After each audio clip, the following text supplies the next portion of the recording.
नमस्ते दोस्तों, media TV Hindi news में आपका स्वागत है।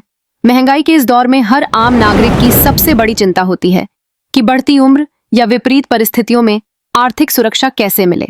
खासकर बुजुर्ग, विधवा महिलाएं और दिव्यांग लोग जिनकी आय का कोई निश्चित स्रोत नहीं होता, उनके लिए यह चिंता और भी गहरी हो जाती है। ऐसे लोगों को राहत पहुंचाने के लिए केंद्र और राज्य सरकारें समय समय पर योजनाएं लाती रही हैं। इसी कड़ी में सितंबर 2025 से लागू हुई नई पेंशन व्यवस्था ने समाज के इन कमजोर वर्गों को नई उम्मीद दी है। पेंशन राशि में बड़ा इजाफा। अब तक वृद्धावस्था, विधवा और विकलांग पेंशन की राशि इतनी कम थी कि उससे केवल नाम मात्र की जरूरतें ही पूरी हो पाती थीं। कई बार तो यह रकम समय पर भी नहीं मिल पाती थी, जिससे लाभार्थियों को गंभीर आर्थिक संकट झेलना पड़ता था। इस समस्या को देखते हुए सरकार ने बड़ा फैसला लिया है। नई व्यवस्था के तहत वृद्धावस्था और विधवा पेंशन की न्यूनतम मासिक राशि को 4,000 रुपये कर दिया गया है। वहीं दिव्यांग नागरिकों के लिए यह राशि 6,000 रुपये से बढ़ाकर 10,000 रुपये तक कर दी गई है। यह बदलाव केवल राशि में बढ़ोतरी भर नहीं है, बल्कि इसके पीछे सरकार की यह सोच है कि समाज के कमजोर वर्ग भी सम्मानजनक जीवन जी सकें और उन्हें अपने बुढ़ापे या जीवन की कठिन परिस्थितियों में किसी पर निर्भर न रहना पड़े। तकनीक आधारित पारदर्शी प्रणाली पेंशन योजना में सबसे बड़ी परेशानी अब तक यह रही थी कि लोगों को सरकारी दफ्तरों के चक्कर लगाने पड़ते थे। कई बार बिचौलियों और भ्रष्टाचार की वजह से लाभार्थियों तक पूरी रकम नहीं पहुंच पाती थी। सरकार ने अब इस पूरी प्रक्रिया को डिजिटल प्लेटफॉर्म पर स्थानांतरित कर दिया है। समाज कल्याण विभाग की आधिकारिक वेबसाइट पर जाकर लोग घर बैठे आवेदन कर सकते हैं। साथ ही आवेदन की स्थिति भी ऑनलाइन देखी जा सकती है। वार्षिक जीवन प्रमाण पत्र भी अब ऑनलाइन उपलब्ध है, जिससे यह सुनिश्चित होगा कि केवल वास्तविक और पात्र लाभार्थियों को ही पेंशन का लाभ मिले। पात्रता और दस्तावेज। इस योजना का लाभ उठाने के लिए सरकार ने कुछ मानक तय किए हैं। वृद्धावस्था पेंशन के लिए उम्र कम से कम 60 वर्ष होनी चाहिए। विधवा पेंशन के लिए महिला के पास विधवा प्रमाण पत्र होना जरूरी है। दिव्यांग पेंशन के लिए मान्यता प्राप्त प्राधिकरण से जारी विकलांगता प्रमाण पत्र देना होगा। आवेदनकर्ता उस राज्य का स्थायी निवासी होना चाहिए।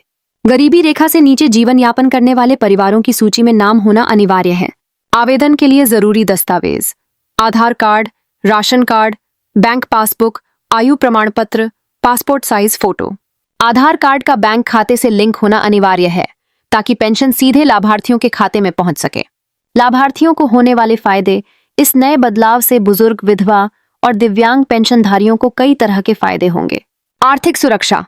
पेंशन की बढ़ी हुई राशि से उन्हें अपनी रोजमर्रा की जरूरतें पूरी करने में आसानी होगी। स्वाभिमान में वृद्धि।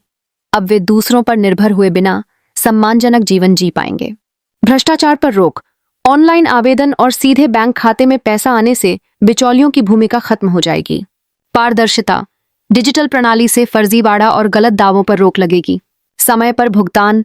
लाभार्थियों को हर माह समय पर राशि मिलेगी, जिससे उन्हें भविष्य की चिंता नहीं करनी पड़ेगी। समाज पर व्यापक असर। यह पेंशन योजना केवल आर्थिक राहत ही नहीं, बल्कि सामाजिक न्याय की दिशा में भी एक महत्वपूर्ण कदम है। जब बुजुर्ग, विधवा और दिव्यांग व्यक्ति आर्थिक रूप से आत्मनिर्भर होंगे, तो उनकी सामाजिक स्थिति में भी सुधार होगा। परिवार पर उनकी निर्भरता घटेगी, जिससे पारिवारिक रिश्तों में तनाव कम होगा। समाज में उनका सम्मान बढ़ेगा और वे खुद को उपेक्षित महसूस नहीं करेंगे। विधवा महिलाओं को आर्थिक सुरक्षा मिलने से वे बच्चों की परवरिश बेहतर तरीके से कर सकेंगी। दिव्यांग व्यक्ति आत्मविश्वास के साथ आगे बढ़ सकेंगे और समाज की मुख्य धारा में जुड़ पाएंगे। सरकार का यह कदम केवल अल्पकालिक राहत नहीं है, बल्कि दीर्घकालिक दृष्टि से भी अहम है। बढ़ी हुई पेंशन राशि से लाभार्थियों की जीवन गुणवत्ता सुधरेगी। डिजिटल प्रक्रिया से यह योजना ज्यादा पारदर्शी, सरल और टिकाऊ बनेगी।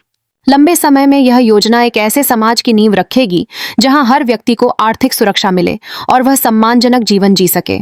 विशेषज्ञ मानते हैं कि इस तरह की पहलें भारत को एक समावेशी और न्यायपूर्ण समाज की ओर ले जाती हैं। जब कमजोर तबका मजबूत होता है, तो देश का विकास स्वतः गति पकड़ता है। सितंबर 2025 से लागू यह नई पेंशन व्यवस्था लाखों बुजुर्गों, विधवाओं और दिव्यांग नागरिकों के लिए राहत की नई किरण है। इससे न सिर्फ उनकी आर्थिक स्थिति में सुधार होगा, बल्कि उनके आत्मसम्मान और सामाजिक स्थिति में भी बड़ा बदलाव आएगा।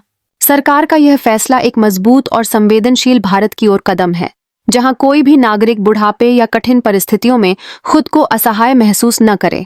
फिलहाल के लिए इस बड़ी खबर में इतना ही। मीडिया टीवी हिंदी न्यूज पर हम आपको हर अपडेट देते रहेंगे। देश दुनिया की सच्ची और तेज खबरों के लिए जुड़े रहिए मीडिया टीवी हिंदी न्यूज के साथ। जय हिंद, जय भारत।